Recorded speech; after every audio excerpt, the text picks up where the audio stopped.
Hello friends नमस्कार। तो friends देखंतु ओडिशा टाटा पावर तरफ निज निज जिले में आसी एक बहुत बड़ निजुक्ति। ए निजुक्ति प्रक्रिया द्वारा आपण मैंने निज निज अंचल विद्युत ऑफिस अंडर पोस्टिंग पाइपर। फ्रेंड्स एथिरे दरमा भी बहुत भल रहिबो।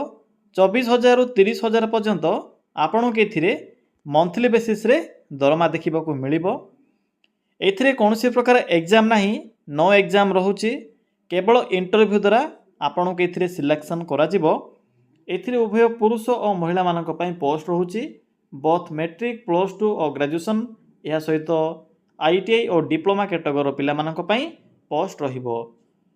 तो आपण माने निजर क्वालिफिकेशन अनुसार एथिरे जेकोसी भी गोटे पोस्ट में आवेदन करि परिबे। फ्रेंड्स एथिरे तो आवेदन करिवार प्रोसेस कंप्लीटली फ्री रोची। तो आपण माने एथिरे फ्री ऑफ कॉस्ट रे निज मोबाइल माध्यम रे आवेदन करि परिबे।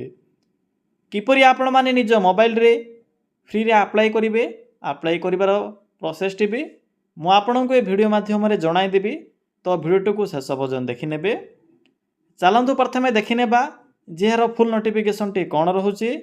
फ्रेंड्स एई भली नुवा नुवा सरकारी जॉब रो न्यूज़ पाया पई हमरे चैनल टी को सब्सक्राइब करी वीडियो को भी गोटे लाइक कर नियंतु। फ्रेंड्स ए पोस्ट रे देखंतु पिला माने जो पोस्ट रहूची एथिरे टोटल आपणकर पाखापाखि 200 रु 300 पाखापाखि पोस्ट होची ऑल ओवर ओडिशा पई। एवं ए जो नोटिफिकेशन टी रहूची ओडिशा टाटा पावर तरफ आसी अछि। एथिरे केउ मन आवेदन करि परिबे, हु कैन अप्लाई, एथिरे ऑल ओडिशा रो पिला मन आवेदन करि परिबे। आम ओडिशा रो सबु डिस्ट्रिक्ट रो पिला माने एही पोस्ट में आवेदन करि परिबे। बोथ मेल और फीमेल ए पोस्ट में आवेदन करि परिबे। आपण को एथिरे मंथली बेसिस रे 24 रु 30,000 पर्यंत दरमा देखा मिलिबो। मु तो आपण को पूर्व कहि सारिछि सैलरी विषय रे। नेक्स्ट आसिला पोस्ट नेम। एथिरे डिफरेंट टाइप रो टेक्निकल और नॉन टेक्निकल कैटेगरी रो पिला मानक पई पोस्ट रहिबो। जेपरि कि एथिरे Tata junior officer, supervisor, assistant manager, executive officer या सहित लाइनमैन एवं मीटर रीडर पोस्ट में एथिरे वैकेंसी रहुची।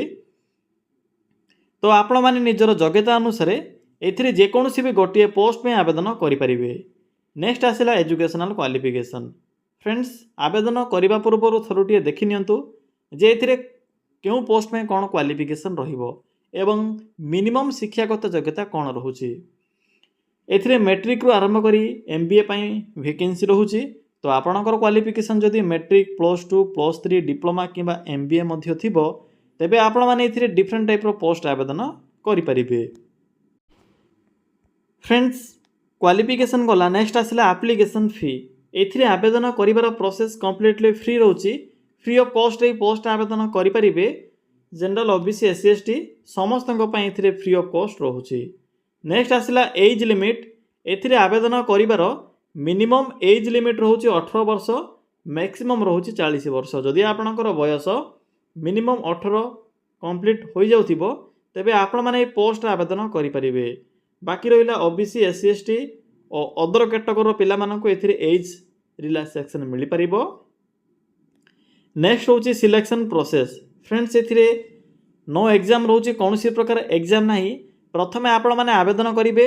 आवेदन कला परे आपणकर कैरियर मार्क अनुसार एथिरे आपणको शॉर्ट लिस्टेड करा जिवो। शॉर्ट लिस्टेड पर इंटरव्यू रहिबो। माने रखिबे इंटरव्यू मध्ये रहउची। तो मेन रहउची आपणकर इंटरव्यू। जदि आपणकर इंटरव्यू रे भलो स्कोर रहउची तो आपण माने नेक्स्ट स्टेप जहा कि डॉक्यूमेंट वेरिफिकेशन स्टेप पे आपण माने एथिरे शॉर्ट लिस्टेड हेबे। एहा पर आपणकर फाइनल पोस्टिंग रहउची। तो यह थिला एहरो सिलेक्शन प्रोसेस।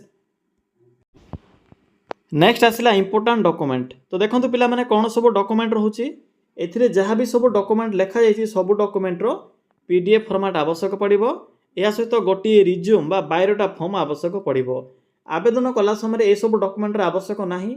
आवेदन कला समय केवल गोटे रिज्यूम रा आवश्यक पड़िबो। बाकी जेतेबेले आपण माने इंटरव्यू पई जिवे सेही समय ए सब डॉक्यूमेंट आवश्यक पड़िबो। आपण माने स्क्रीनशॉट मध्ये नै परिबे। बेसिक डॉक्यूमेंट रहउची qualification certificate, photo, caste certificate, Aadhaar card. एवं एबे जेतेबेले आपण माने निज मोबाइल रे आवेदन करिवे एक रिज्यूम बा बायोडाटा फॉर्म रा आवश्यक पड़िबो। देखंतु डेट टीवी स्टार्ट होई सारिछ ऑलरेडी। तो चलंतु एबे आलोचना करिबा जे आपण माने किपरि एही टाटा पावर अंडर आसीथिबा डिफरेंट टाइप रो पोस्ट रे आवेदन करिवे। फ्रेंड्स एथिरे आवेदन करिबा पई सिंपली गूगल को आसंतु। गूगल को आसी सिंपली सर्च करि नियंतु। कोन सर्च करिवे सिंपली टाइप करिवे ओडिशा देन स्पेस दे लिखिबे जीओवीटी जॉब देन लिखिबे .in। देखि परथुबे पिला माने जे एठरे कोन मो टाइप कली सिंपली आपण माने एई भली टाइप करिवे। या पर सर्च रो ऑप्शन ऊपर क्लिक करिवे। फ्रेंड्स क्लिक करि सरिला परे आपनको प्रथम पेज रे जे साइट शो हेबो ओडिशा जीओवीटी जॉब रो सिंपली सेही साइट ऊपर क्लिक करिवे। क्लिक करंतु। क्लिक करि सरिला परे एई भली को इंटरफेस टी शो हेबो। आपनको प्रथमे ही जे कि लेटेस्ट जॉब रो सेक्शन रे ओडिशा टाटा पावर रिक्रूटमेंट 2026 रो नोटिफिकेशन टी शो हेबो। सिंपली क्लिक करि नियंतु। तो डायरेक्ट म आपनको के अप्लाई रो प्रोसेस टी कहिबी। पिला माने अप्लाई करिया पई सिंपली शेष को आसंतु। शेष रे आपनको एठरे इंपोर्टेंट लिंक शो हेबो। अप्लाई लिंक 1 अछि लिंक 2 अछि। तो आपण माने प्रथमे लिंक 1 ऊपर क्लिक करंतु। फ्रेंड्स आपण माने लिंक 1 ऊपर क्लिक कला परे आपनको TPCODL बा Tata power central Odisha distribution limited जहा कि टाटा पावर अंडर आस्तिबा ए वैकेंसी रो इन्फॉर्मेशन देखिबा को मिलिबो। लिंक 1 रे क्लिक करले आपण माने सेंट्रल डिवीजन अंडर आवेदन करि परिबे। बाकी लिंक 2 रे देखि परिबे साउथर्न डिवीजन एवं वेस्टर्न डिवीजन रो लिंक रहउची। सेम प्रोसेस रहिबो केवल साइड इन डिफरेंट रहउची। मु आपनको गोटे स्टेप देखाइ दउची। तो जदि आपण माने पूर्व आवेदन करिथिबे मु आपनको गत थर भी देखाइथिबे। पाखा बाकी 3 मंथ होई जिवो। 3 मास पूर्व मु आपनको पई एई भली एक वीडियो आनिथिली। सेतिरे मध्ये किछि पिला शॉर्ट लिस्टेड होइथिले। सेतिरे साउथर्न रेंज थिला। तो देखंतु तो प्रथमे आपण माने रजिस्टर करिवे। बाकी रजिस्टर जे माने करि सारिछंती निजर मोबाइल नंबर और पासवर्ड देई लॉगिन करी आवेदन करि परिबे। पिला माने रजिस्ट्रेशन रो ऑप्शन ऊपर क्लिक कला परे निजर नेम आधार नंबर मोबाइल नंबर पासवर्ड पिला माने पासवर्ड अर्थ होउची निज नेम अनुसार क्रिएट करिवे किबा निजे क्रिएट करिवे। कोनसी प्रकार ईमेल रो पासवर्ड एथि एंटर करिवे नाही। एग्जांपल देखंतु मो नाम